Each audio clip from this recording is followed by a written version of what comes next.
कल हमारा जो चल रहा था सब्जेक्ट लेना, काल द्रव्य, काल द्रव्य का कथन।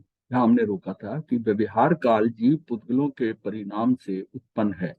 अर्थात जीव और पुद्गल के परिणमन को देखकर व्यवहार काल का ज्ञान हो। जीव और पुद्गल का परिणमन जो है, उनका जो जीव का और पुद्गल, उससे हमें पता चल जाता है कि कितना पुराना है, नया है, छोटा है, बड़ा है, कितना हो गया शरीर में। तो इसका ये काल का हमें व्यवहार काल का ज्ञान हो। क्योंकि बिना निश्चय काल के जीव पुद्गलों का परिणमन नहीं हो सकता, इसलिए जीव पुद्गल के परिणमन से निश्चय काल का ज्ञान होता है। जीव पुद्गल के परिणमन से निश्चय काल का भी ज्ञान होता है। दोनों कालों का यही स्वभाव है। व्यवहार काल पर्याय प्रधान है, उसका जो है हम पर्याय देख के कर रहे हैं, पर्याय होने से क्षणभंगुर है। और निश्चय काल जो है ना, वो द्रव्य प्रधान होने से नित्य है। जो काल है जितना, वो निश्चय से काल जो है, वो द्रव्य प्रधान होने से, जैसे जीव का आयुष बंधता है, तो वो निश्चय काल है कि इतने से इतने काल तक उसका काल है। और जो ये पर्याय है, व्यवहार में परिवर्तन हो रहा है, क्षण है, उसमें वो व्यवहार में, व्यवहार का काल होता है जो पर्याय को देखता है पर्याय में, और वो क्षण भंगुर, वो व्यवहार का है।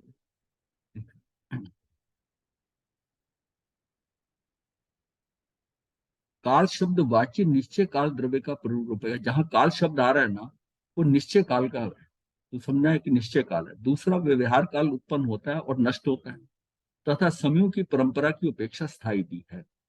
मतलब है कि वो नष्ट हो रहा है, लेकिन प्रति समय हो रहा है। इसलिए समयों की परंपरा, जो एक समय के बाद दूसरा समय, दूसरे के तीसरा समय, उसकी अपेक्षा से, प्रवाह से, ये उपेक्षा से स्थायी भी है। ये स्थायी भी है, इसको स्थायी भी कहते हैं। तो भी विहार काल भी चल रहा है, चाहे वो पर्यायों का है, पर वो भी तो एक एक समय की पर्याय से चल रहा है आगे। और कहीं ये नहीं कि बीच में कोई, हाँ, गैप नहीं आता, कहीं पर ही कोई भेद नहीं आता। पंचास्ति काय संग्रह के जानने का फल इसका क्या है? इस प्रकार पंचास्ति काय के संग्रह स्वरूप द्वादशांग के सार को जानकर जो राग और द्वेष छोड़ता है, वह संसार के दुखों से छुटकारा पाता है। ये इसकी ना मतलब गाथा का हिसाब है, एक एक गाथा में उन्होंने लिया है। उसमें जो इंपॉर्टेंट गाथा है ना, वो उसमें पिक एंड चूज कर ली देखकर कि इस प्रकार पंचास्ती काय के संग्रह से, पंचास्ती काय का जो संग्रह है, सारा जो बताया जा रहा है, ये स्वरूप जो है द्वादशांग के सार को जानकर, और जो राग और द्वेष को छोड़ता है, वह संसार के दुखों को छुटकारा पाता है। इसको जानने का मतलब फल क्या है? ये सारा पंचास्ती का जो शास्त्र है, ये लिखा गया है, ये इसलिए कि ये द्वादशांगी का सार है। इसमें वो सारी चीजें आ रही हैं, जो है संक्षेप में आ रही है चाहे, लेकिन ये वह है, इसको जानकर जो राग द्वेष छोड़ता है, वो संसार के दुखों से छुटकारा पाता है। सारी साधना तो राग द्वेष की ही है ना। इस शास्त्र के रहस्यभूत शुद्ध चैतन्य आत्मा को जानकर जो पुरुष तन्मय होने का प्रयत्न करता है, वह दर्शन मोहनीय कर्म को नष्ट कर राग द्वेष का प्रशमन करता हुआ संसार रहित हो जाता है। वो संसार रहित हो जाता है, और पूर्व पर बंध से रहित हो मुक्त हो जाता है। पूर्व पर का मतलब है पूर्व और अपर, कि पहले पहले के और उसके बाद के भी सारे, पूर्व अपर। हाँ, पूर्वापर जो है, पूर्वापर कहते हैं, इसे पूर्वापर कहते हैं। पूर्वापर का मतलब बंध से रहित, मतलब पूर्व के और उसके बाद के जितने।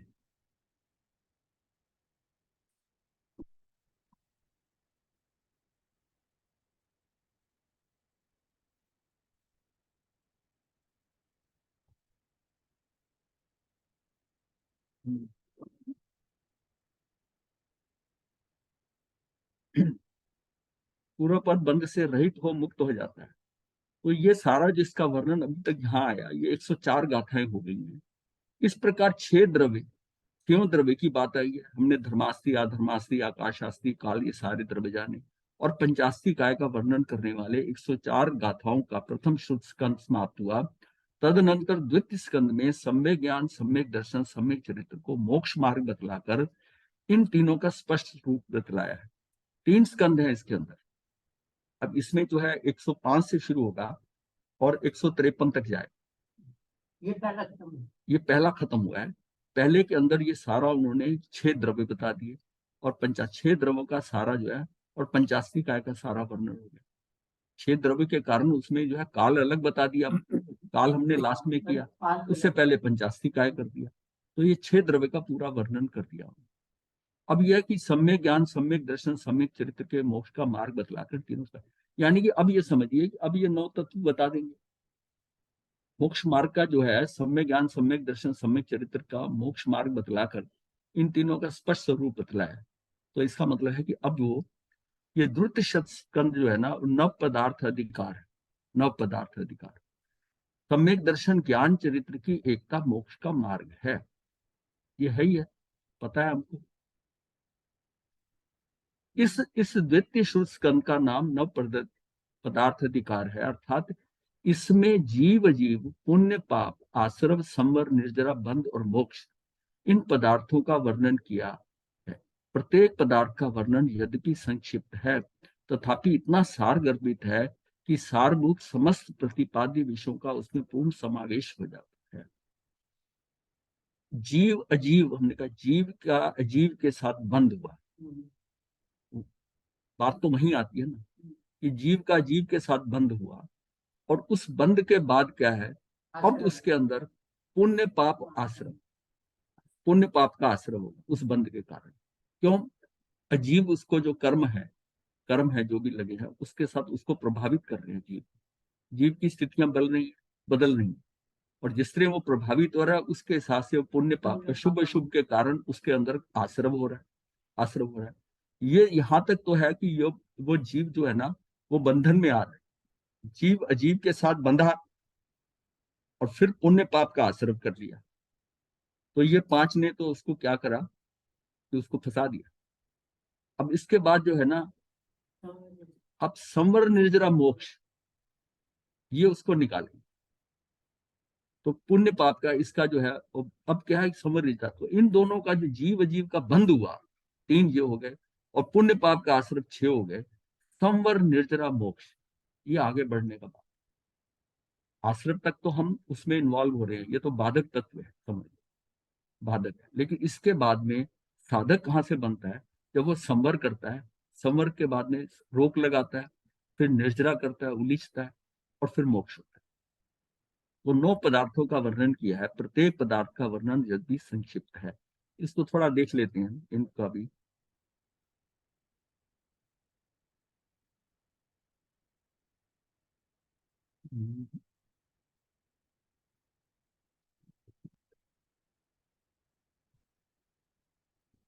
जाना पड़ेगा।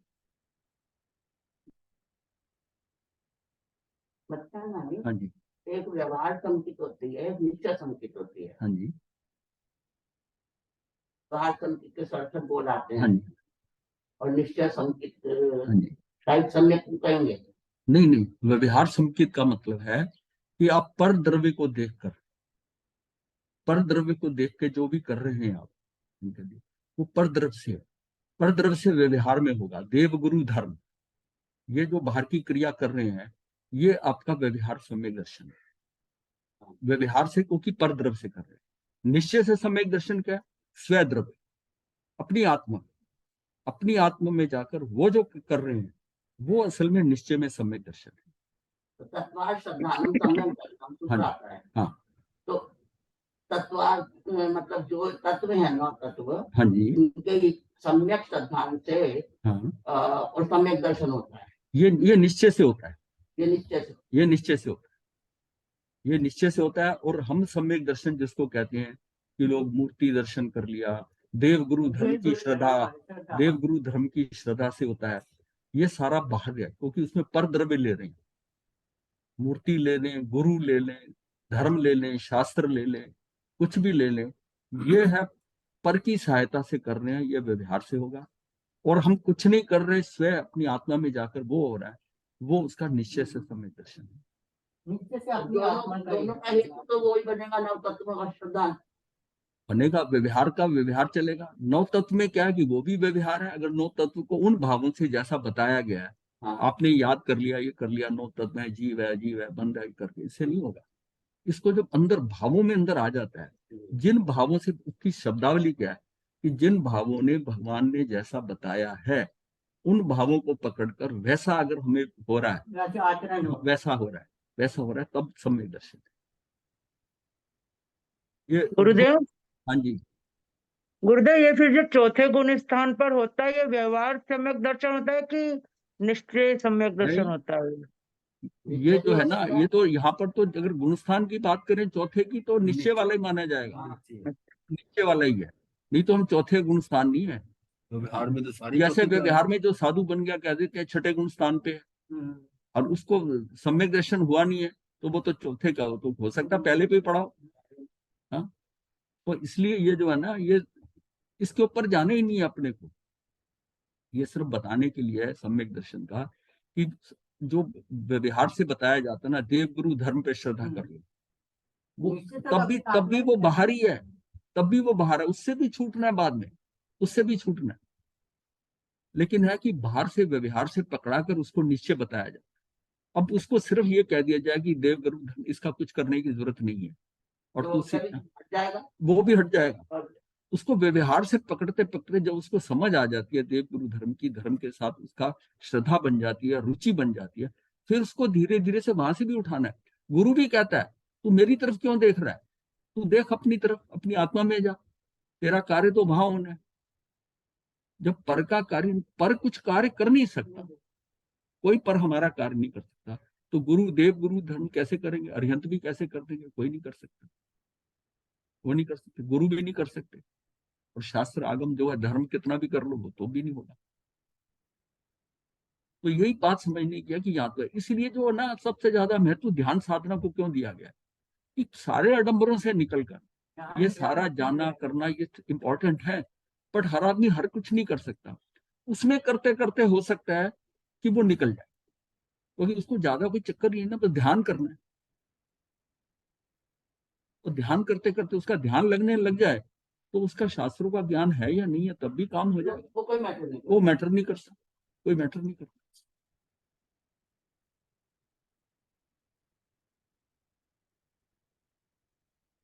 और भारत जी वो इसलिए क्योंकि जब ध्यान के अंदर अगर कोई होगा तो हाँ। वो अपनी संवर निर्जरा में, और वो अपने कर्मों का की निर्जरा कर रहा है, इसलिए। नहीं नहीं, ध्यान में मतलब अपने स्वे द्रव्य में है, उसमें अपनी आत्मा में जा रहा है। ध्यान का मतलब आंखें बंद करके बैठना नहीं है, आंखें बंद करके बैठना नहीं है, कि उसको अपने स्वे द्रव्य में जा रहा है, उसको वहां सुख की प्राप्ति हो रही है। उसके कारण उसके अंदर जो परिवर्तन होता है, वो तो वो जो आप बता रहे हो तो परिणाम है वहां जाने के, कि भाई उसके अंदर उसके कर्मों की निर्जरा हो रही है, ये हो रहा है। पर जो निर्जरा हो रही, सबसे पहले तो उसकी स्थिति तो कहाँ पर है, कि सम्यक दर्शन की हम बात कर रहे हैं, कि सम्यक दर्शन में कहाँ पहुंच रहा है। जी, देखिए जी भाई सम्यक साहब। दर्शन उसी को ही होना है जिसका कि एक कोड़ा कोड़ी वहां तक पहुंचना है, और एक कोड़ा कोड़ी से भी अंत्य कोड़ा कोड़ी जाना जाना है। तब वहां पहुंचते पहुंचते उसको सम्यक दर्शन होना है। एक कोड़ी तक आता है तब हमने इसको, इस विषय को लिया कि उसको 5 लब्धियां मिलती हैं, उसको एक सपोर्ट मिलती है, उसके बिना मांगे सपोर्ट मिलती है 5 लब्धियों से, ताकि तू आगे बढ़। तूने पुरुषार्थ करके अपने कर्मों को 30 कोड़ा कोड़ी से 70 कोड़ा कोड़ी मोहनी कर्म का है, इसको मिलाकर सबके सब कर्मों की एक कोड़ा कोड़ी में आ जाए, आयुष को छोड़कर। और उसको उस सीमा में जब तू आता है, तब तेरा कार्य होना शुरू हो जाता है, कि तूने पुरुषार्थ करके यहां तक पहुंच गया। अब तुझे कुछ सपोर्ट दी जाए, बाहर से सपोर्ट दी जाए, ताकि तू आगे बढ़ जाए। और फिर उसको 5 लब्धियों की सपोर्ट ऑटोमेटिकली मिलती है। उससे क्या होता है कि उस एक कोड़ा कोड़ी में भी और कम होना शुरू हो जाता है, वो अंत्य कोड़ा कोड़ी की तरफ चल पड़ता है। और उसमें कई सागर, यानी 800 900 1000 सागर ऐसे फर्क पड़ता है इसका, जैसे प्रायोग लब्धि में जाता है। जैसे जैसे उसकी स्थिति आगे बढ़ती है, और फिर जाकर फिर राग देश की ग्रंथियों का भेदन करना होता है, सबसे बड़ी बात। तो हमने जाना था कि जब करण लब्धि में जाता है, जो 5वीं लब्धि है, उसमें 3 भाग है। तो यथा प्रवृत्ति करण पे गया या उधर भाग। इसलिए सम्यक दर्शन के अंदर आपको ये समझ के, इनको क्रियाओं को समझ के कुछ मत करो, समझो, आपको सिर्फ ध्यान करना है, ध्यान करना है, और अपने राग द्वेष को सीमित करना है, मिथ्यात्व से निकलना है। बाहर की स्टडी आपकी कितनी होनी चाहिए, कि मुझे मिथ्यात्व कर्म, मुझे कर्म सिद्धांत पर पूरा विश्वास है, मुझे मिथ्यात्व का ये जो है मंत्र पढ़ना, ये देवी देवी की पूजा करना, ये मांगना मेरा ये हो जाए, ऐसा हो जाए, वो सारा जो कर रहे हो, क्रिया कर रहे हो, वो आपका मिथ्यात्व है। जी भाई इतना साहब। मिथ्यात्व से अगर निकल गए हम, और कर्म सिद्धांत पे विश्वास हो गया और सब कुछ व्यवस्थित नजर आने लग गया आपको, और कोई भी व्यक्ति आपको बुरा नहीं, राग द्वेष कहां से कम होंगे? बाहर की साइड से कि कोई व्यक्ति जो है सारे ही प्रभु है, ये द्रव्यता तो खराब है ही नहीं, द्रव्यता सारे ही सही है। ये इसकी पर्याय जो है ना ये गड़बड़ कर रही है, ये पर्याय मुझे हेल्प कर रही है या मेरा नुकसान कर रही है, उसके कारण मैं राग द्वेष करता हूँ। बट पर्याय है वो, तो पर्याय के ऊपर इतना जानना कि ये एक वो मोमेंट की है, अगर उसका क्या एक पर्याय का एक समय की पर्याय है, तो उस पर्याय को लेकर मैं उससे उसको मैं द्रव्यता शुद्धि समझू, और ये जो उसका पर्याय आ रही है ये मेरे उपादान के कारण आ रही है, बस दोष अपने पे ले लिया, राग द्वेष होगा नहीं, नवीन कर्म बंधेगा नहीं, पुराना वाला खत्म हो गया। धीरे धीरे पुराने वाले जब खत्म होते जा रहे हैं, नवीन बंध रही है, प्रॉब्लम आ रही है, हमारे पुराने कर्म जा रहे हैं, ऐसी बात नहीं है, लेकिन नए भी साथ साथ बन रहे हैं, वो खाली नहीं हो पा रहे, और नए भी इतने कई बार इतने तीव्र बंध जाते हैं कि पुराना कम स्थिति अनुभाग का खत्म हुआ, उसके रिएक्शन में आपने ज्यादा स्थिति का बांध। इसका मतलब है कि जो राग द्वेष हल्के होते जाएंगे तो हमारे जो कर्म बनेंगे, मान लिया कुछ बंधते भी, वो जो बंधते हैं कर्म जो है अपनी क्रियाओं के कारण बंधते हैं, वो बड़े हल्के बंधेंगे। बाय द टाइम वो पिछले वाले सारे खत्म होंगे, ये भी खत्म हो जाएंगे, उन्हीं के साथ खत्म हो जाएंगे। तो तभी कहते हैं 2-3 भव के अंदर सारा काम हो सकता है, अगर आपने उसको कंट्रोल कर लिया, राग द्वेष। और राग द्वेष को कंट्रोल करने में कर्मों का क्या मतलब कि उसको वो संकित जो उसकी अगर होती है, अगर वो शायिक हो जाती है, शायिक संकित हो जाती है, फिर तो तीसरे भव का अतिक्रमण नहीं करेगा, तीसरे भव के आगे नहीं जाएगा अगर उसको शायिक संकित हो गई, और ये एक बार आकर जाती नहीं। सिर्फ समझने वाली बात है, राग द्वेष मंद करते जाओ, हाँ और अपने केंद्र के पास में निकट में पहुंचते जाओ। हाँ, नहीं राग द्वेष मंद होंगे कैसे? किसी को देखकर जो है ना वो सारा अपने ऊपर ही लेना पड़ेगा, मतलब द्रव्यते सारे ही शुद्ध है, अंदर भावी ना है कि ये गलत है, ये खराब आदमी है, ये वस्तु खराब है, ये परिस्थिति खराब है, ये मुझे तंग कर रही है, ये इससे मेरा नुकसान हो जाएगा। तेरा नुकसान नहीं हो सकता, तेरा फायदा, सारा व्यवस्थित है। जब व्यवस्थित है तो तू कुछ कर ही नहीं सकता, जब तू खर्च नहीं, मतलब उसका तू कुछ कर ही नहीं सकता, उसका कर ही नहीं सकता, फिर इन्वॉल्व होकर फंस रहा है। तो बस ये बात अंदर पुष्ट हो जाए, जानने में तो आ जाती है, फिर पक्की हो जाए ना जब इस टाइम कि भाई ठीक है जैसा भी है, उसको अपने को क्या लेना देना, अपने को अपना काम समझना, अपने को संभालना है। जब तक हमारी दृष्टि बाहर है तब तक हम फंसे हुए, पहले अपनी परिवार के साथ है, बच्चों का ये कर दूं, इसका कर दूं, समाज का कर दूं, इसका कर दूं, ये सारा जो है पर के साथ है। और जब तक दृष्टि पर पे है, देखिए अब इसको ऐसे समझो कि आत्मा हम कहते हैं शुद्धि है, आत्मा हमारा द्रव्य है, उस द्रव्य के अंदर वो जो पर्याय अशुद्ध पर्याय आ रही है, अब अशुद्ध पर्याय क्यों आई?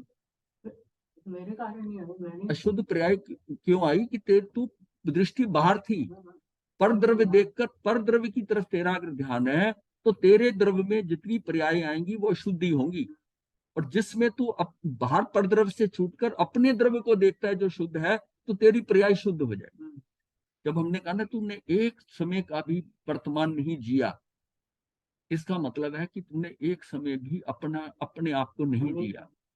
एक समय की वो पर्याय तू पर से निकलकर तू स्वयं में आ जाए तो सम्यक दर्शन कहीं हो नहीं, ऐसा नहीं हो सकता कि आए नहीं। क्यों? तेरी उस शुद्ध को करते हुए जो पर्याय आएगी वो पर्याय भी शुद्ध के सामने शुद्ध हो जाएगी, शुद्ध हो जाएगी, वो शुद्ध ही होगी, शुद्ध ही होगी, बस इतना ही है। पर्याय जो है ना, पर्याय किस में उठ रही? द्रव्य में उठ रही है। अगर पर्याय पर को देखकर जब अशुद्ध हो रही है तो आप क्या समझते हैं कि वो पर्याय जो है शुद्ध होने के बाद में जब द्रव्य में दोबारा वो पर्याय खत्म होती है, उसका अभाव होता है, तो क्या शुद्ध होती है? नहीं, पर से हटी वो फिर शुद्ध है। तो शुद्ध द्रव्य में तो वो पर्याय जो है जो विलीन होगी वो शुद्ध ही होगी, शुद्ध ही होगी। लेकिन जब उसका उदय होता है, मैं पर में हूँ, विचार से हूँ, मन की स्थिति से हूँ, कहीं पर मैं सोच रहा हूँ, कर रहा हूँ, दूसरे पे देख रहा हूँ, बाहर ही हूँ, बाहर की दृष्टि में बाहर की देखा तो मैं अशुद्ध हो गया। तो ये बात अगर समझ में आ जाती है, ये पक्की हो जाए, ये पक्की हो जाए, ये पक्की हो जाए मतलब मुझे तो पर से छूटना ही पड़ेगा अगर कार्य करना, पर से निकलना ही बचाव हो गया।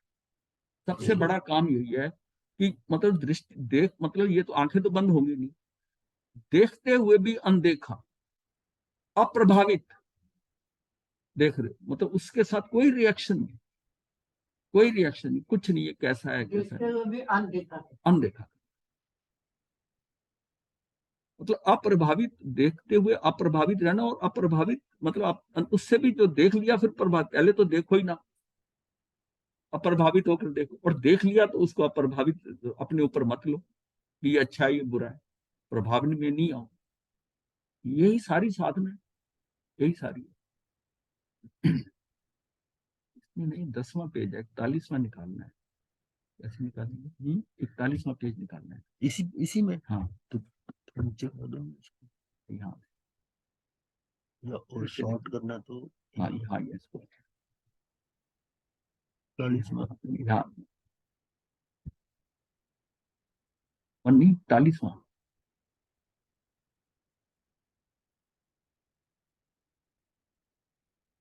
ये नहीं तो टोटल नंबर आगे आ जाएगा।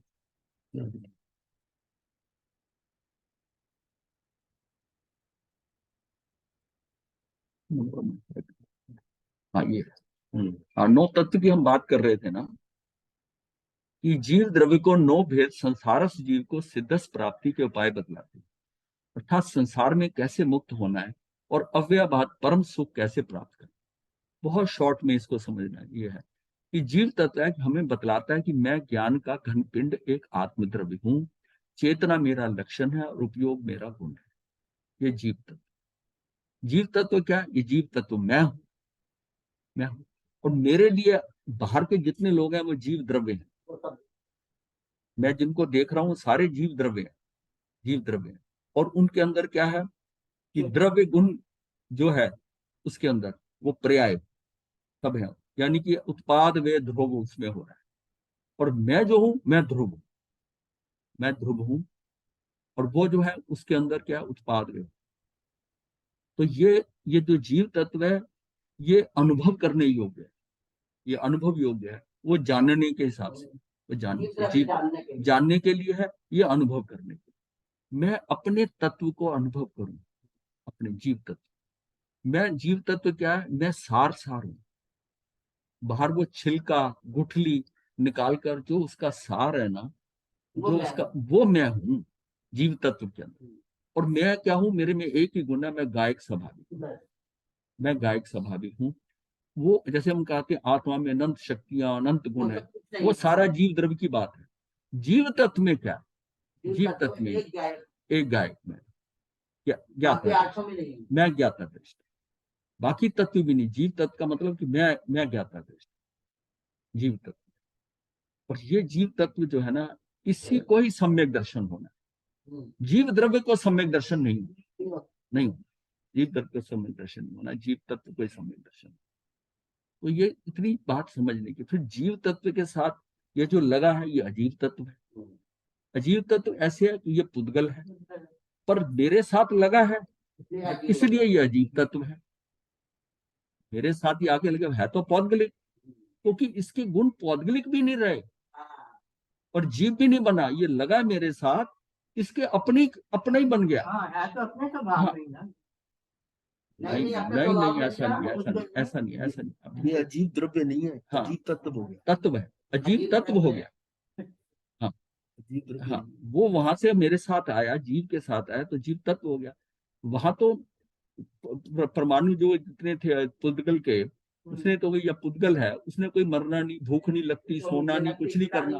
अब ये मेरे साथ आ गया, अब मेरे साथ आने के साथ, जीव के साथ आने के अंदर इसकी प्रॉपर्टीज बदल गई।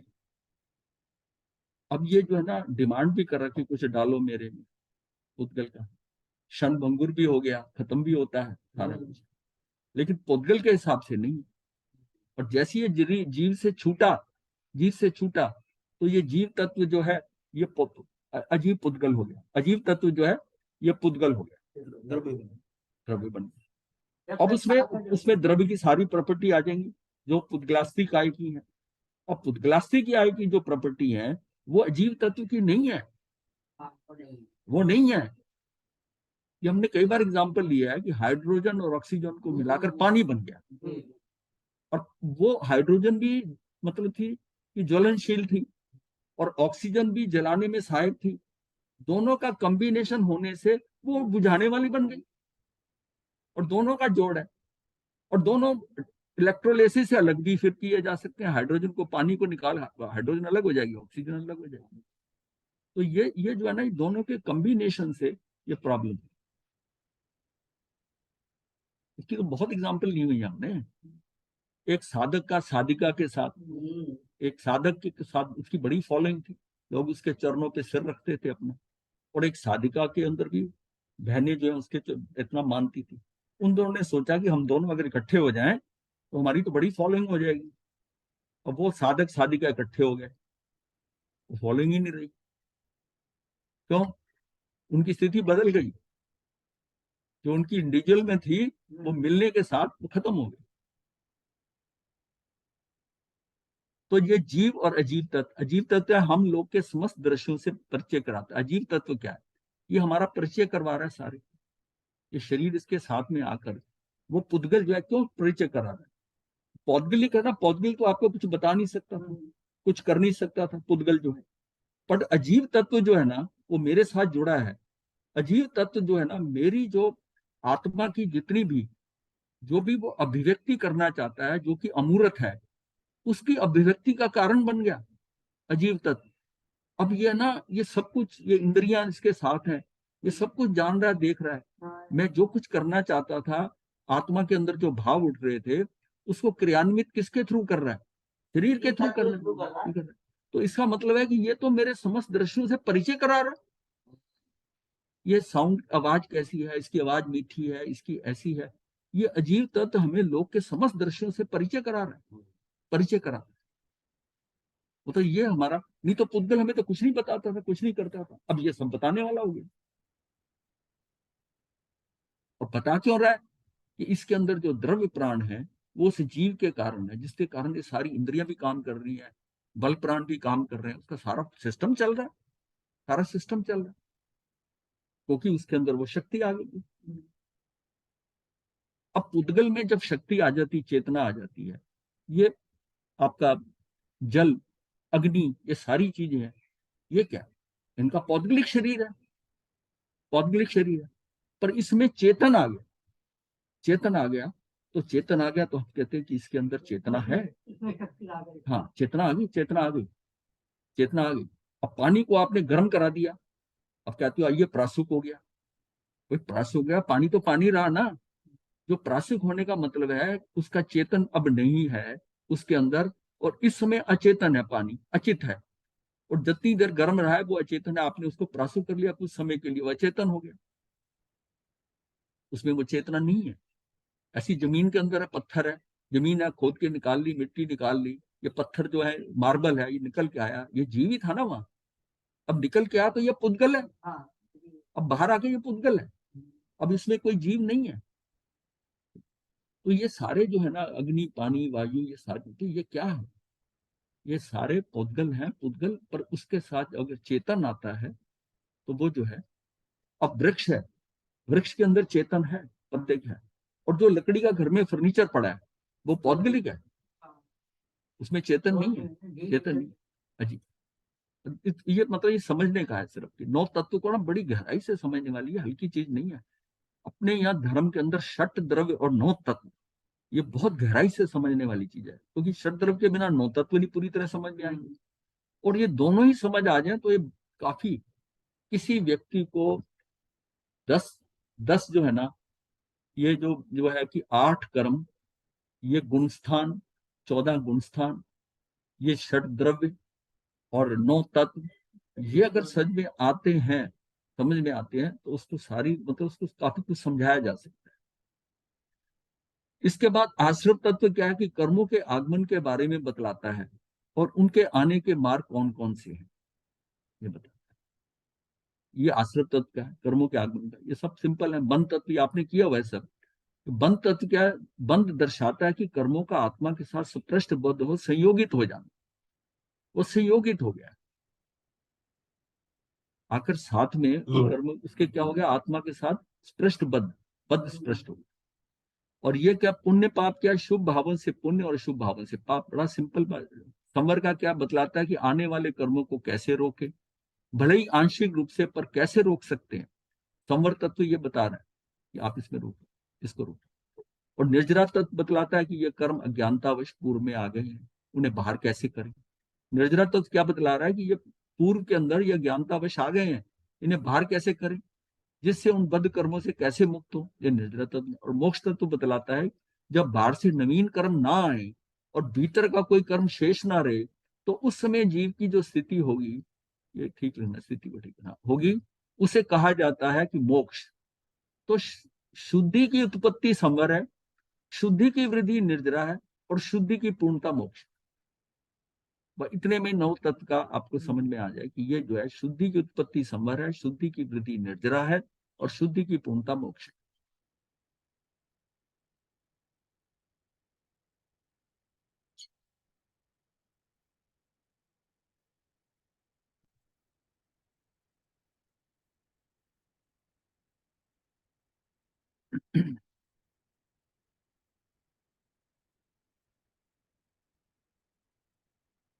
इधर चला गया।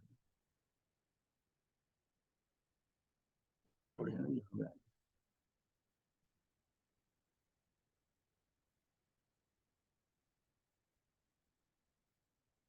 ये हमारा चल रहा था, तो नव तत्व की जो बात हुई थी ना, हाँ, तो अब ये साधक को, ये कि यह निश्चय मार्ग को साधे और व्यवहार मोक्ष मार्ग को साधक बताया गया है। साधक बताया गया, शुद्ध आत्मा द्रव्य की श्रद्धा ज्ञान और चरित्र रूप निश्चय मोक्ष मार्ग है, पर आत्म द्रव्य की श्रद्धा ज्ञान और चरित्र रूप व्यवहार मार्ग है। वो बात आ गई ना, मतलब वही बात जो है, जो बात कर रहे थे कि ये पाप पुण्य ये सब कर लिया हमने, प्रत्येक पदार्थ का वर्णन संक्षिप्त में है, तथापि इनका सार गर्भित है कि सारभूत समस्त प्रतिपाद्य विषयों का उसमें पूर्ण समावेश पाया जाता है। निश्चय मोक्ष मार्ग और व्यवहार मोक्ष मार्ग का वर्णन करते हुए निश्चय ने और व्यवहार ने का उत्तम सामंजस्य बिठाया है। यहाँ निश्चय मार्ग को साध्य और व्यवहार मोक्ष मार्ग को साधक बताया गया। वो साध्य हो गया, वो हमारा क्या है, गंतव्य वो हो गया।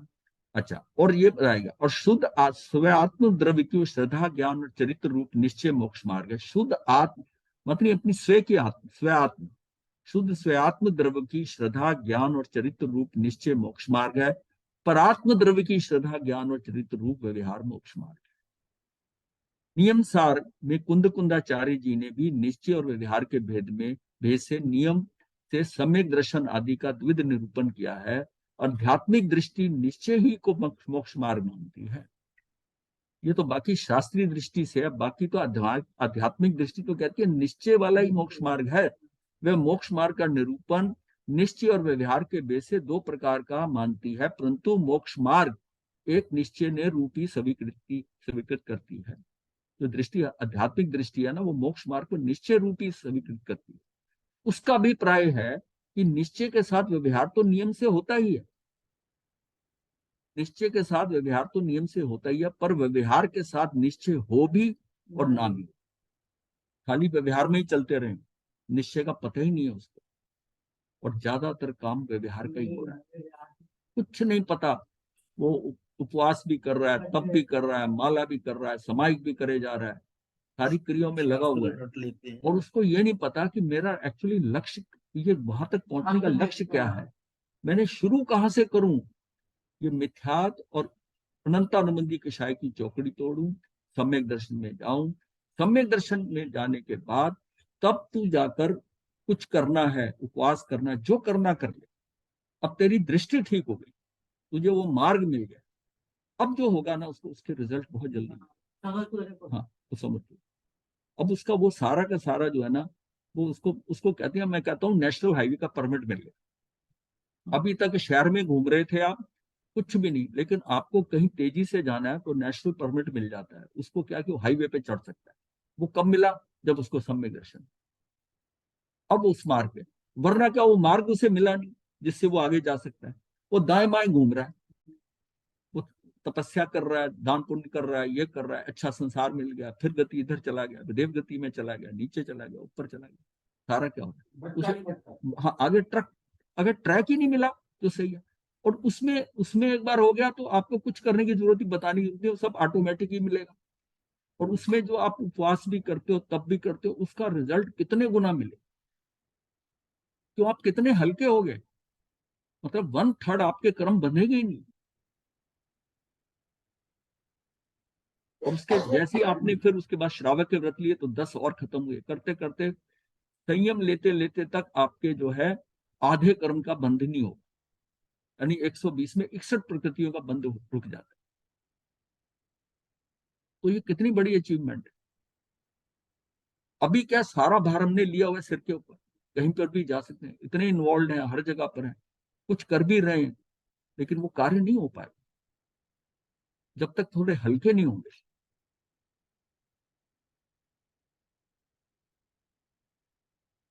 निश्चय मोक्ष मार्ग कार्य का साक्षात जनक है, इसलिए उसे मोक्ष मार्ग स्वीकृत किया गया है, परंतु व्यवहार मोक्ष मार्ग परंपरा से कार्य का जनक है, इसलिए उसे मोक्ष मार्ग स्वीकृत नहीं किया गया। परंपरा से तो वो कार्य का जनक है, जाते जाते वो भी व्यवहार से हो सकता है निश्चय पे भी चला जाए, ऐसी बात नहीं है, लेकिन उसमें समय लगेगा। वो तो जैसा ना नदी में पत्थर लुढ़कते लुढ़कते जो है जीव यहाँ तक पहुंच गया है। एक होता है कि मार्ग तय करके उसके ऊपर प्रयास करता है और जल्दी से कार्य होता है, ये है कि जैसा होना है वैसा हो जाएगा। परंतु व्यवहार मोक्ष मार्ग और परंपरा से कार्य का जन्म, इसलिए उसे मोक्ष मार्ग स्वीकृत नहीं किया गया। शास्त्रीय दृष्टि परंपरा से कार्य जनक को भी कारण स्वीकृत करती है। शास्त्रीय दृष्टि में उसको मना नहीं करते देवगुरु धर्म का कि आप ये करो, ये, अतः उसकी दृष्टि में व्यवहार को भी मोक्ष मार्ग स्वीकृत किया गया है। उसने भी व्यवहार दृष्टि में तो स्थानकवासी परंपरा में ज्यादा जोर इस पे दे दिया, व्यवहार पे दे दिया। निश्चय बताया है, ऐसा नहीं कि निश्चय नहीं दिया गया, निश्चय इतना ज्यादा है कि वो व्यवहार इतना कुछ बताया हुआ है, उसमें से निश्चय क्या है हाँ, उस पर ध्यान नहीं जाता। व्यवहार बड़ा आसान लगता है कि ये करो ये करो, और फिर साधु संत भी बता देते हैं, व्यवहार भी बता देते हैं कि इसका प्रत्याख्यान ले लो, ये छोड़ दो, ऐसा करो, तो उनको धार्मिक क्रिया में लगा देते तो उसमें अपने को चेंज नहीं करना पड़ता। हाँ, कुछ नहीं करना पड़ता, हाँ, क्रिया कर लो, क्रिया कर लो, जाप कर लो। हाँ, मतलब ये बहुत ही ज्यादा है। ये मतलब ये जो सारा दोष है ना, ये साधु वर्ग का है, जिन्होंने उनको राइट पाथ नहीं, मतलब उसको समझाना चाहिए कि भाई तू उपवास 28 ये व्रत कर रहा है, मतलब भाई जितनी तप कर रहा है उसके पीछे तुझे क्या पता है। इतने तप करने वाले मैंने देखे हैं, जितने जो 50 उपवास करते हैं, उनका क्या स्थिति होनी चाहिए। 150 तक हाँ। महाराज नहीं। ऐसे साधु भी हैं जिन्होंने 365 दिन का किया, लेकिन उनकी वास्तविक स्थिति जानोगे ना तो आप बड़े हैरान हो जाओ, जिसने इतना इतना तप किया हो। सम्यक दर्शन और सम्यक ज्ञान से युक्त राग द्वेष रहित सम्यक चरित्र मोक्ष का मार्ग है। ये मोक्ष का मार्ग स्वयं पर भेद विज्ञानी भव्य जीवों को ही प्राप्त होता है। मतलब सम्यक दर्शन और सम्यक ज्ञान से युक्त राग द्वेष रहित सम्यक चरित्र मोक्ष का मार्ग है। राग द्वेष रहित आ गया ना, और सम्यक दर्शन होगा कब, जबकि राग द्वेष जो है ना वो पूरे, यहाँ तो ये कंप्लीटली चारों चौकड़ी हटाने की बात हो रही है मोक्ष के मार्ग में। हम तो कह रहे हैं एक चौकड़ी हटा लो, एक चौकड़ी हट जाए। ये मोक्ष का मार्ग स्वयं पर भेद विज्ञानी भव्य जीवों को ही प्राप्त होता है। जो भवी होते हैं वही ये कर सकते हैं। पूर्वोक्त जीव अजीव आदि पदार्थों का श्रद्धान करना सम्यक दर्शन है, उन्हीं का ज्ञान होना सम्यक ज्ञान है, और पंचेंद्रियों के इष्ट निष्ठ विषयों में समता भाव धारण करना सम्यक चरित्र है। पंचेंद्रियों के इष्ट निष्ठ विषयों में समता भाव धारण करना सम्यक चरित्र है।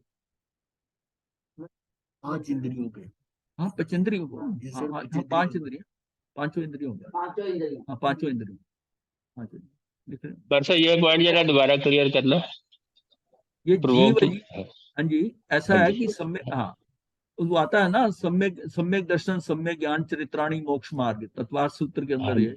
हाँ, तो पहला इसका पहला मतलब है सूत्र है। कि सबसे जब पता है कि मोक्ष मार्ग की शुरुआत कहाँ से होगी, सम्यक दर्शन से होगी। सम्यक दर्शन होता है तो सम्यक ज्ञान साथ ही होता है, ये अविनाभावी है, दर्शन के साथ ज्ञान होता है। अब चरित्र जो है वो क्रमशः आता है, चरित्र के अंदर हमारा जो है कि क्या हमारी रमणता स्वरूप रमण चरित्र, मतलब मैं अपनी आत्मा में जा रहा हूँ बार बार, अब या बाहर आंखें खुली हैं तो बाहर अब आत्मा का ही ध्यान करता हूँ, अपने स्वरूप में स्थित हो रहा हूँ क्या, या पर में बार बार जा रहा हूँ। पर में जा रहा हूँ तो राग द्वेष होगा। राग द्वेष का सबसे बड़ा बचने का कारण है कि मैं अपने में रहूं और दृष्टि बाहर जाए ही ना। बाहर देखते हुए भी उसको अपना समझो ही मत, ये मेरा नहीं है, मेरा कल्याण नहीं कर सकता। मैं उसके ऊपर दृष्टि डालकर उसको ठीक करने का, उसको सही करने का, उसकी सहायता करने का, उसका ये करने का, कुछ करने की दृष्टि नहीं करनी। जो कुछ होना है ना वो आपसे सहज में हो जाएगा। अगर उसका कुछ होना है तब भी नहीं सोचना कि मैंने उसका किया, कर्ता भाव नहीं होगा। तो ये ना 5 इंद्रियां, ये पचंदी शब्द लिखा ना लेखक में, ये 5 इंद्रियों हाँ के जी। विषयों में समय चरित्र है। ये मोक्ष मार्ग में दृढ़ता के साथ प्रवृत्ति करने वालों के ही होता है। जीव अजीव बंध पुण्य पाप आश्रम संवर निचरा मोक्ष, ये 9 पदार्थ हैं। अब इसके बाद आता है जीवों के भेद। अब जीवों के भेद है, जीव 2 प्रकार के हैं, संसारस्थ और मुक्त। दोनों ही चैतन्य स्वरूप और उपयोग लक्षण से युक्त है। संसारस्थ जीव शरीर से युक्त है और मुक्त जीव शरीर से रहित है।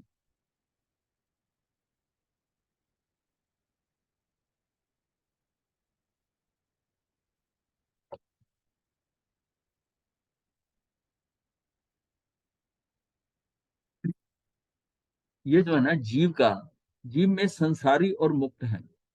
जीव संसारी भी है, मुक्त है। इसके जो है ना, ये क्या है, मोक्ष प्राप्ति के लिए नव तत्वों को जानना आवश्यक है। और जीव के भेद प्रभेद कैसे होते हैं, जीव इधर है, संसारी। संसारी क्या है, अर्थात जो संसारस्थ है। संसारी शब्द हम कह देते हैं पर इसका मतलब कल को वो भी मुक्त हो जाएगा। संसारी हमेशा संसार नहीं रहने वाला, वो संसारस्थ है। भवी और अभवी, अभवी संसारी ही रहेंगे। अभवी के लिए तो संसारी ठीक है, लेकिन जो जो मुक्ति के योग्य नहीं होते उसके लिए संसारी ठीक है। पर जो संसार में रह रहे हैं और भवी हैं वो संसारस्थ हैं। और मुक्त क्या, वो सिद्ध है। अब जो संसारी है, अब मुक्त का तो अलग हो गया एक बात, उसको तो हरी झंडी दिखा दी, ग्रीन कलर में बता दिया ये तो मुक्त है। और ये जो है ना, ये रेड में संसारी है। इसके आगे क्या है, इसमें 2 तरह की कैटेगरी है, एक स्थावर है और एक त्रस है। स्थावर कौन से है, ये केंद्रीय है। ये 5 केंद्रीय जो है, सूक्ष्म और स्थूल, ये दोनों प्रकार के होते हैं। स्थूल भी है और इसमें सूक्ष्म सिर्फ एकेंद्रियों में ही होते हैं। एकेंद्रिय जिनको हम स्थावर कहते हैं उन्हीं के होते हैं। और त्रस में क्या आता है, 2 इंद्रिय, 3 इंद्रिय, 4 इंद्रिय और 5 इंद्रिय, ये 5 इंद्रिय। ये इन इंद्रियों के धारक जो है ना, ये यहाँ तक जो है ना, ये जो है त्रस है। और ये जो है पृथ्वी का है, अप का है, तेव का है, वायु का है और वनस्पति का है, ये स्थावर है। एक केंद्रीय के अतिरिक्त कोई जीव सूक्ष्म नहीं होते। सूक्ष्म जो आंखों से व उपकरण से नहीं दृष्टि गोचर हो, मतलब आपको माइक्रोस्कोप में भी रख के नहीं दिखे, वो सूक्ष्म, वो माइक्रोस्कोप, हाँ हाँ, जो माइक्रोस्कोप से दिखाई दे रहा है आपको, तो वो स्थूल ही है, वो स्थूल ही। स्थूल बादर का क्या होता है, जिन जीवों का शरीर दृष्टि गोचर हो, चाहे अपनी ऐसी आंखों से देख लो या कोई इंस्ट्रूमेंट से देख लो, वो स्थूल ही है। सूक्ष्म जीव समूचे लोक में व्याप्त हैं और वे किसी तरह के स्थूल प्रहार से नहीं मारे जा सकते। अतः मनुष्य उनका कायिक हिंसक नहीं होता। उनका जो है ना, उनकी हिंसा नहीं हो सकती। हाँ, नहीं हो सकता, उनकी कुछ हिंसा नहीं हो सकती। इसका मतलब नहीं कि वो अच्छी जगह है। स्थूल बादर एकेंद्री को भी एक जीव एक शरीर हमारी दृष्टि का विषय नहीं बनता। हमें जो दिखता है वह केंद्रीय असंख्य जीवों के शरीर का एक पिंड होता है। स्थूल में भी जो एक केंद्रीय के भी जो है ना, एक जीव का एक शरीर हमारी दृष्टि का विषय नहीं बनता। उसमें हमें जो दिखता है, जब हम कहते हैं कि एक बूंद में असंख्यात जीव हैं, इसका मतलब वो जो बूंद एक दिखाई दे रही है आपको, वो भी उसमें असंख्यात जीव हैं। तो एक जीव तो दिखाई नहीं देगा ना, एक जीव नहीं दिखाई देगा। तो स्थूल, हाँ, यानी स्थूल बादर केंद्रीय को भी एक जीव का एक शरीर हमारी दृष्टि का विषय नहीं बनता। हमें जो दिखता है वह केंद्रीय असंख्य जीवों के शरीर का एक पिंड होता है। माइक्रोस्कोप से भी एक नहीं दिखे। नहीं दिखता। और दिख सकता, हाँ, उसमें दिख सकता है, आज डिपेंड करता है कौन सा हो, कौन सा, हाँ कौन सा। अगर हाई पावर का हाँ, लेकिन हमें जो हमारी जो दृष्टि में आ रहा है ना, वो एक नहीं दिखे। एक नहीं दिखे। अच्छा, इसलिए नारक, त्रियंच, मनुष्य देव, ये 5 इंद्रिय है। और बाकी 4 इंद्रियों के जिनको हम त्रियंच कहते हैं, ये यहाँ तक जीव, इनके यानी 2, 3, 4 इंद्रियों तक मन नहीं होता, पचेंद्री के अंदर आकर मन होता है। उसमें नारक, त्रियंच, मनुष्य और देव, ये कैटेगरी मेन है। पचेंद्री 2 प्रकार के, मनस्क और अमनस्क होते हैं। इनमें भी किसी के मन होता है, मन नहीं भी होता है। त्रियंच व मनुष्य दोनों प्रकार के, मन सहित व मन रहित होते हैं। नारक, देव, मनस्क संगी ही है, संगी ही है वहां। पचेंद्री जीव जो समुच्छिम पैदा होता है, अर्थात जो बिना माता पिता के संयोग से उत्पन्न होते हैं, उनके द्रव्य मन नहीं होता, यानी वे असंगी ही होते हैं। अब ये सारी जो रचना है, ये इसकी सारी पता चल गई जीव की कि ये सारी क्या है। और ये सारी रचना है कर्म के अधीन। हाँ, कर्म के अधीन है सब।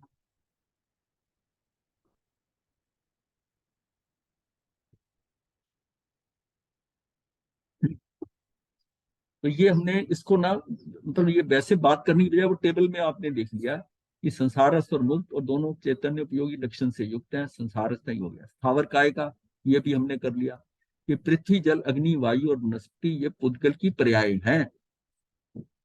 पृथ्वी, ये पृथ्वी ठीक करने वाला है, ये पृथ्वी, इसकी मात्रा ठीक। पृथ्वी, जल, अग्नि, वायु और वनस्पति ये पुद्गल की पर्याय जीव के साथ मिलकर काय कहलाने लगते हैं। ये जीव जब उसके साथ लगता है, चेतन आता है उसमें, तब वो मिलकर काय लगते हैं। यद्यपि ये अपने अवंतर भेदों की अपेक्षा बहुत प्रकार के हैं, तथापि स्पर्शनेन्द्रिय वर्ण के शयोपशम से युक्त एकेंद्रीय जीवों को मोह बहुल स्पर्श प्राप्त कराते हैं। जब एकेंद्रीय में जीव होता है ना, तो उसके नामकर्म के कारण ना, उसका क्या है कि उसकी स्पर्शनेन्द्रिय के अंदर ना, उसका स्पर्श जो है ना मोह बहुल, मतलब उसकी स्पर्श की कैटेगरी अलग होती है जो हमारी स्पर्श की है। उसको स्पर्श से ही सारा कुछ लेना है। इसको उन्होंने शब्द दिया मोह बहुल। मतलब उसको सारा सुख दुख सारा स्पर्श से कैसे हो रहा है। हाँ, मोह बहुल, इतना सा उसको छू रहा है बस, उसकी स्पर्शनेन्द्रिय के कारण। उसको सारा ज्ञान उस स्पर्शनेन्द्रिय से ही होना है, सारा ज्ञान स्पर्शनेन्द्रिय से होना है। तो उससे जीवों को मोह बहुल स्पर्श प्राप्त कराते हैं। ये कौन सा है? ये शयोपशम, स्पर्शनेन्द्रिय वर्ण के शयोपशम से युक्त एकेंद्रीय जीवों को मोह बहुल स्पर्श प्राप्त कराते हैं। स्थावर और तरस का लक्षण क्या है? उपरोक्त पृथ्वी आदि 5 प्रकार के केंद्रीय जीवों को स्थावर कहते हैं, जो कि स्थावर नामकर्म के उदय से जीव एक केंद्रीय जीव में जन्म लेता है, जिनका सुख दुख साक्षात ना देखा जा सके, जो चलते फिरते नहीं है। यद्यपि अग्नि एवं वायु का चलनात्मक शरीर है, इसको स्थावर ही लेते हैं। यानी अग्नि जो है और वायु है, उसमें तो हलचल है, हलचल है। दिगंबर मान्यता में उनको त्रस लिया है। तुम्हारे भी गति तरस बोला। नहीं, वो अलग बात है। उनको उन्होंने, हमने गति तरस कहा है, लेकिन उनको लिया स्थावर है, वो बात होगी। उसको स्थावर लिया है, और सिर्फ है कि क्योंकि वो लब्धि तरस होता है जो स्थावर होता है, उसका नामकर्म के हिसाब से मिलता है। तो ये इसको जो है ना, दिगंबर मान्यता में उन्होंने इन दोनों को, वायु और अग्नि को, त्रस में ले लिया। और हमारे यहाँ इसको कहा है कि ये स्थावर ही है, पर ये गति तरस है, गति तरस है। ये भी एक नामकर्म के कारण इनका गति तरस है, लेकिन लब्धि तरस नहीं, मतलब अपनी इच्छा से नहीं चल फिर सकता। अच्छा, ये जो ये वाला है, अवंतर भेदों की अपेक्षा बहुत प्रकार के हैं, तथापि स्पर्शनेन्द्रिय आवरण के प्रयोगक्षम से युक्त एकेंद्रीय जीवों को मोह बहुल स्पर्श प्राप्त कराते हैं। इसको थोड़ा स्पष्ट। ये जो है नामकर्म में, ये तो हमने करा डिस्कस अभी। नहीं, स्पर्शनेन्द्रिय का मतलब है कि उसकी स्पर्शनेन्द्रिय का शयोपशम जो होता है वो अधिक होता है उसका, क्योंकि उसका जो स्पर्श होता है वो मोह बहुल होता है। मोह बहुल का मतलब उसको सारी उस इंद्रिय से सब कुछ प्राप्त करना है। उसका जो है मोह बहुल, उसका राग जो इसको सुखी दुखी कर रही है, स्पर्श क्या कर रही है। उसने इवन अपना आहार भी स्पर्श से ही लेना है, उसने आहार भी स्पर्श से ही लेना है। उसका सारा एक इंद्रिय से काम होना है, एक इंद्रिय से काम होना है। तो इसलिए उसकी स्पर्श जो है ना मोह बहुल, बाकी इंद्रियों का तो उपयोग है ही नहीं।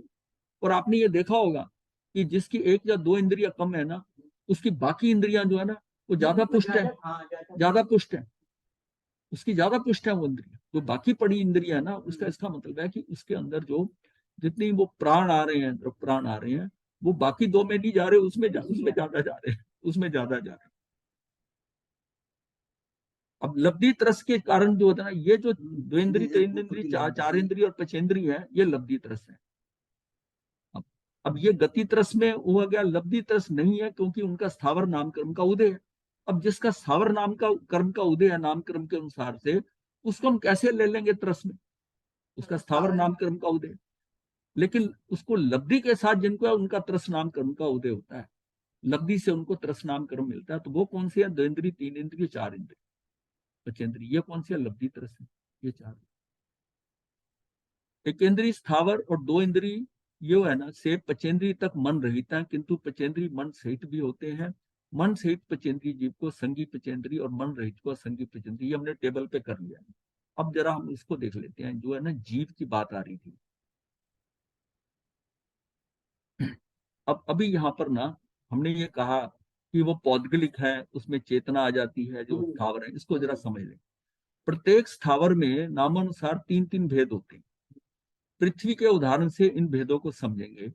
इनमें 3 भेद निम्न प्रकार से हैं: पृथ्वी जीव, पृथ्वी कायिक जीव और पृथ्वी काय। ये शब्द 3 हम इस्तेमाल करते हैं और हम इसको एक ही समझ लेते हैं। पृथ्वी जीव कौन है? कोई जीव पूर्व पर्याय छोड़कर पृथ्वी कायिक में जन्म लेने के लिए गमन करते हुए जब तक विग्रह गति में रहता है, तब तक उसे पृथ्वी जीव कहते हैं। 1, 2, 3 समय तक अनाहारक है जो पृथ्वी के काय रूप से ग्रहण करेगा, जिसके पृथ्वी नाम कर्म का उदय है और जो कार्बन काय योग में स्थित है, ये उसको पृथ्वी जीव करेंगे। उसने पृथ्वी काय में जाना है, जहां से जीव आया है पूर्व पर्याय को छोड़कर, और जन्म लेने के लिए पृथ्वी कायिक में जाना है। वो जो गमन करते हुए जब तक विग्रह गति में रहता है, तब तक उसे पृथ्वी जीव कहते हैं। वो पृथ्वी जीव है। जब जाएगा तो फिर हाँ, पृथ्वी कायिक जीव क्या है? जब वह पृथ्वी रूप शरीर को धारण करता है, तब उसे पृथ्वी कायिक जीव कहते हैं।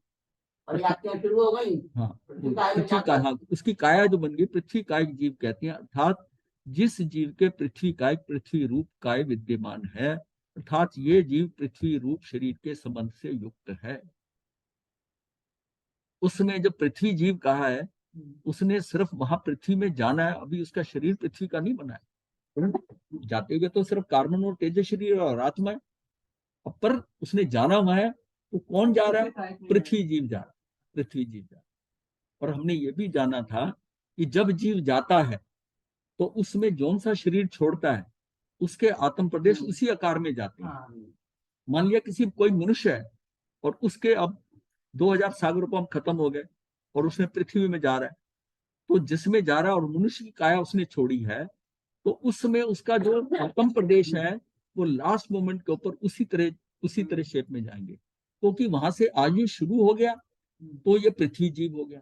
और वहां पहुंचते ही जहां उसके स्थान के ऊपर वो योनि में जाएगा, ठीक है, वहां पृथ्वी कायिक उसका जो प्रयाप्तियां शुरू हो गई और वहां पर पृथ्वी कायिक, वहां पृथ्वी कायिक बन गया, पृथ्वी कायिक बन गया। अब पृथ्वी काय क्या है? पृथ्वी काय है, पृथ्वी कायिक जीव मरकर अन्यत्र गमन करता है, तो जो उसका शरीर रह जाता है उसे पृथ्वी काय कहते हैं। इतना अपने को अगर समझ आ जाता है ना कि पृथ्वी जीव किसे कहते हैं, जिसने पृथ्वी का बनना है, पृथ्वी का जीव, वो पृथ्वी जा रहा है तो बाटे बहते हुए विग्रह गति के अंदर, उस समय वो पृथ्वी जीव है। वहां जाने के बाद में वो पृथ्वी का एक जीव है, पर्याप्तियां जब होगी शुरू। और जब वहां से छोड़कर जा रहा है तब पृथ्वी का, तब पृथ्वी।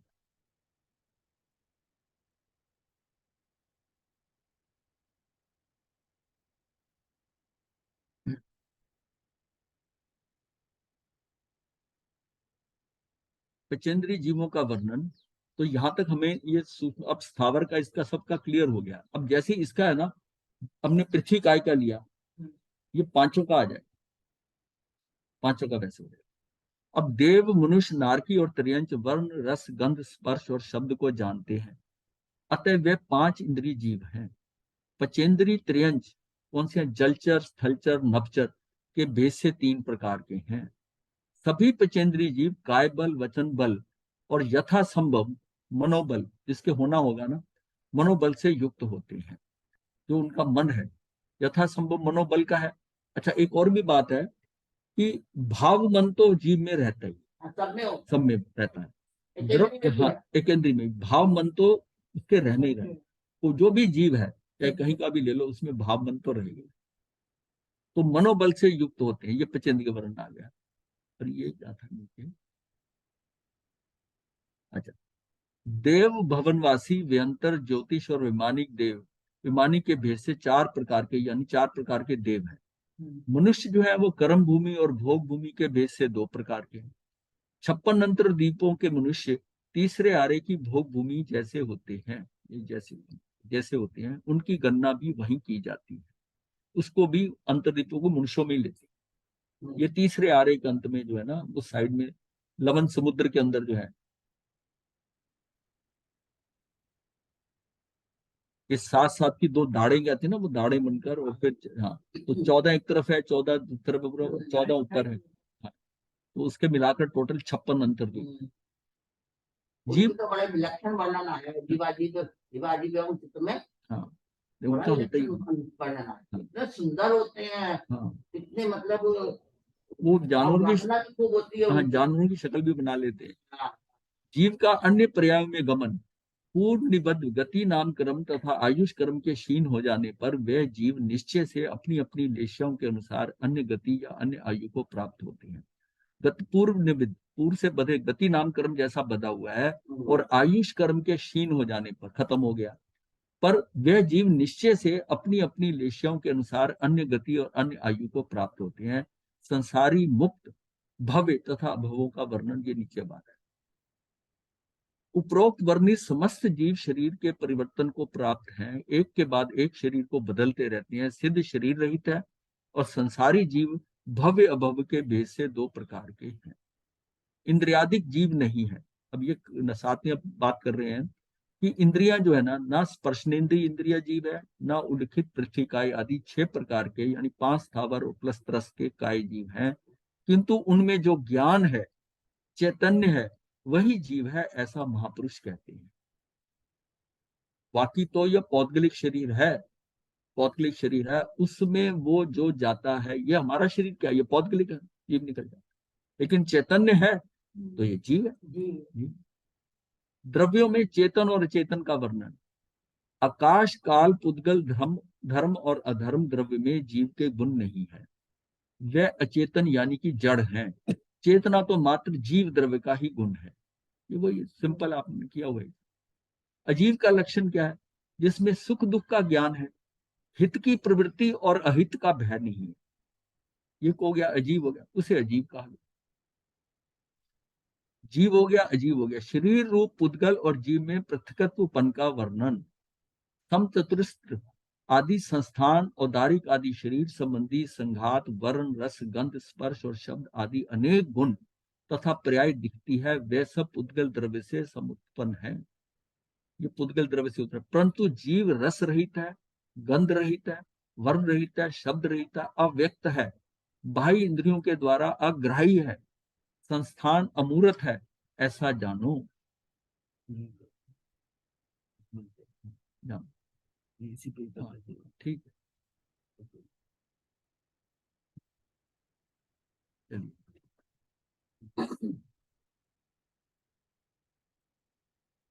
आज का तो बड़ा सिंपल सारा सब्जेक्ट था, जो पुरानी चीजें करी। हाँ, नव तत्व भी आ गया, उसमें जीवों के बारे में भी पता चल गया, और जीव का आ गया, पृथ्वी जीव का कर लिया, पृथ्वी कायिक है। हाँ, तो ये मतलब है कि शब्द, अब ये है कि जीव जो है ना, इसका मतलब सारा पौद्गलिक शरीर जो है, पानी की बूंद, जितनी अग्नि है, ये सारी पौद्गलिक है, उसमें चेतना है, ये पौद्गलिक है। अब ये क्लैरिटी होनी चाहिए। ये तो हाँ, ये तो जब सोचते हैं ना कि ये कई बार कई जगह ऐसा भी वर्णन आ जाता है कि पानी के बूंद असंख्यात जीवों का शरीर है, तो ऐसा लगता है कि उनका शरीर बनकर बूंद बनी है। नहीं, ऐसा नहीं। क्या दोबारा सुनो? बूंद है पानी में, पानी की एक बूंद के अंदर असंख्यात जीव है। वो तो प्लस है। नहीं, पानी की बूंद, टावर, पानी की बूंद जो है, पानी की बूंद के अंदर जो इतनी 36,000 वो वो त्रस तो अलग है, उस पर आश्रित है वो वो तो उस पे आश्रित है, बूंद पे। हाँ जी, जो उसका शरीर है बाकी वो तो उसको देखो ना, हाँ, जो उनका शरीर है, पानी वो फिर पानी- असंख्यात कैसे हो गया? वो असंख्यात है ना। हाँ वो तो आप बात कर रहे हो त्रस की, जी, वो तो बेंद्री वो तो गिनती जी। है। हाँ, ये त्रस की बात हो रही है स्थावर के अंदर कि एक बूंद में इतने जीव हैं, और एक उसके पृथ्वी के एक खंड का वो एक कण जो है, जिसको हम कह रहे हैं दाल के दाने जितना, उसमें कितने असंख्यात है। ऐसी उसकी लपट में भी ऐसी है, हाँ, ऐसे ही। ऐसी वायुकाय में भी ऐसी है। मतलब उतने जीवों की उसमें चेतन, उसके उतने शरीर हैं उसके।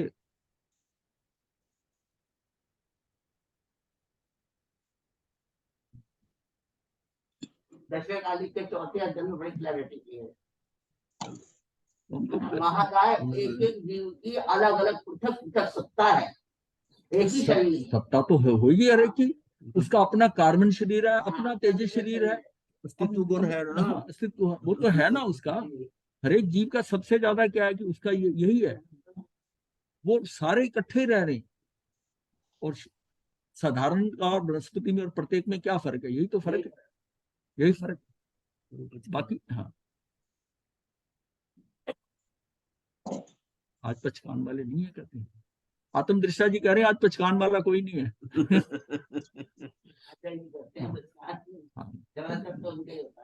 चलिए ठीक है, मंगल पाठ सुनिए। गुरुदेव की आज्ञा से चतारी मंगलम अरिहंता मंगलम सिद्धा मंगलम साहू मंगलम केवली पनतो धम्मो मंगलम चतारी लुगुत्मा अरिहंता लुगुत्मा सिद्धा लुगुत्मा साहू लुगुत्मा केवली पनतो धम्मो लुगुत्मो चत्तारी शरणम पवज्जामि अरिहंते शरणम पवज्जामि सिद्धे शरणम पवज्जामि साहू शरणम पवज्जामि केवली पनत्तम धम्मम शरणम पवज्जामि। ये चार शरणे दुख हरने और न शरणा कोई, जो भक्तरानी करे आचरण उसका अजर अमर। बथेन वंदा मथे वरना गुरुदेव मथेन वरना मथे वंदना